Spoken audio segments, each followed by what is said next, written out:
I want to bring in Democratic Congressman Debbie Wasserman Schultz, who was the head of the DNC when WikiLeaks published thousands of private emails related to the 2016 campaign. Congresswoman, thanks for being with us.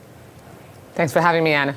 You ultimately resigned from the DNC because of the revelations in those emails. What is your reaction to this allegation in the indictment that a top Trump campaign official was directed to contact Roger Stone to get more information from WikiLeaks about these hacked emails?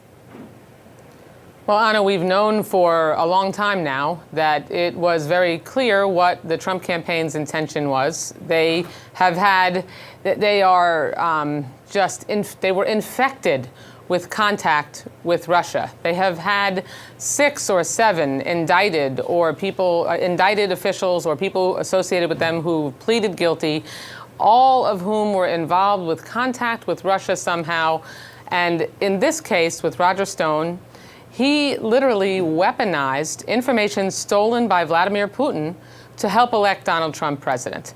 He worked with high-level campaign officials from the Trump campaign who were directed by someone even higher, essentially to make sure that they could traffic in information stolen by a foreign enemy state to elect the candidate that he supported president of the United States. And it was a disgusting and traitorous act, and it needs to be prosecuted. And as a member of the House Oversight Reform Committee, I'm going to be working with Chairman Elijah Cummings to make sure that we can continue to fight to get the American people answers, including to make sure that we can protect the Mueller investigation till to its conclusion.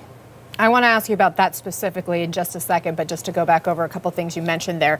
37 people or entities have been charged by Robert Mueller's special counsel team. 6 of them who have been indicted are associates, direct associates of the president, or knew him before he was president, and 199 criminal charges have been brought so far. I want to go back over some of the timeline here now that is spelled out in this indictment. We know June, July of 2016, Stone allegedly informed Trump campaign officials that WikiLeaks had the documents damaging to Clinton. And then it was July 22nd, WikiLeaks released that first batch of stolen emails. After that, prosecutors say a senior Trump campaign official was directed by someone to contact Stone about additional releases. And then on July 24th, the president's son, Don Jr., denies Russia is behind the hack and release of DNC emails. Here's that moment.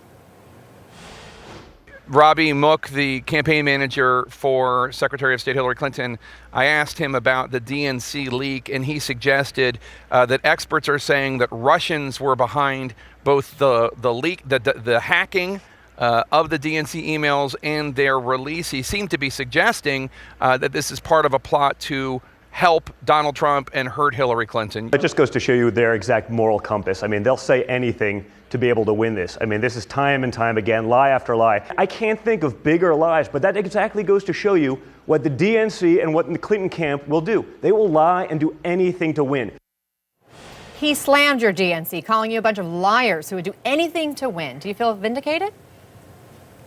You know what? I feel vindicated on behalf of the American people who really were the victims here when it comes to Donald Trump, his campaign leadership team, and particularly Roger Stone in this instance, who knew in June, because the Democratic National Committee, we announced that we had had our information stolen by Russia prior to Roger Stone weaponizing the information that Russia stole in order to make sure that they could help elect Donald Trump president. All of the arrows point to the conclusion that any elementary school child could reach, and that is that Russia stole information, colluded with the Donald Trump campaign in order to help elect Donald Trump president. And the investigation that Mueller is doing is getting closer and closer to the highest level here. And at the end of the day, both Congress, through the Oversight Reform Committee, through Chairman Cummings, myself, and my colleagues, as well as the Mueller investigation, are going to get to the bottom of this one way or the other. And Roger Stone can pound his chest and use false bravado all he wants. One of the other things he loves to say is that the only thing worse than negative attention is no attention at all. Well, when he's in prison, we're going to see how much attention he's going to get. He'll be pretty depressed after that, I'm sure. We're showing the images of him walking out of the courthouse yesterday, flashing that V for victory. I want you to hear what White House Press Secretary Sarah Sanders had to say right after Stone's indictment. Roger Stone, the president's longtime political advisor, placed under arrest. What's your reaction? Look, my first reaction is real simple. This has nothing to do with the president and certainly nothing to do with the White House. She says this has nothing to do with the president, and he is not personally named in these indictments. Do you agree this has nothing to do with him? No, of course not. I think Sarah Sanders is both clueless and a liar. And so, that's the job description that she signed up for, and she willingly peddles in completely false information and will do anything to help her boss hold on to power. And her boss was willing to do anything to gain the power that he has now, including collude with Russia to be able to use stolen information to elect him president. And you know what? The cinch is getting tighter and tighter. We're going to reach the logical conclusion of this, and heads are going to continue to roll.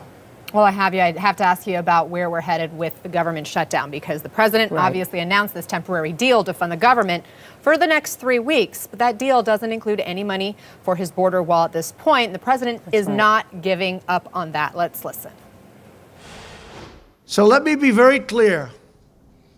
We really have no choice but to build a powerful wall or steel barrier.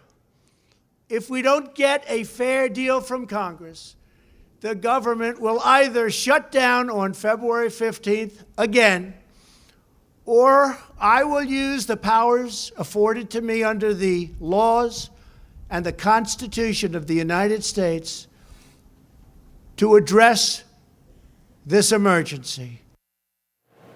Give me the over-under on whether we'll be back in a shutdown again in 3 weeks.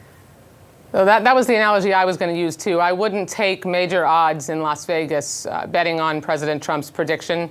I chair the Appropriations Subcommittee on Military Construction and Veterans Affairs, and that's where a large chunk of that money that he would be stealing and to declare this a false emergency to build a wall that I think everyone knows by now is never going to get built, and that we need to work together over the next 3 weeks to come together in a bipartisan way, which was what we should have done 35 days ago when the original deal that passed yesterday was on the table, so that we can use a combination of focusing on comprehensive border security using technology, 21st century technology, instead of a 7th century solution, which is Donald Trump's proposed wall. And that's what I think the cooler heads that are going to come together as appropriators on the conference committee are going to do. And we'll send that to the president. And if he doesn't sign it, then he'll shut the government down once again, and he'll cause 800,000 people to suffer all over again. They still have not been paid. That might not happen until later this week, and he's caused major pain, all in the name of building an edifice that wouldn't solve the problems he says exist in the first place. I spoke with a TSA worker who was told today, he says that he'll get his paycheck on Thursday, so still several days until that comes. Congressman Debbie Wasserman Schultz, thank you for being with us.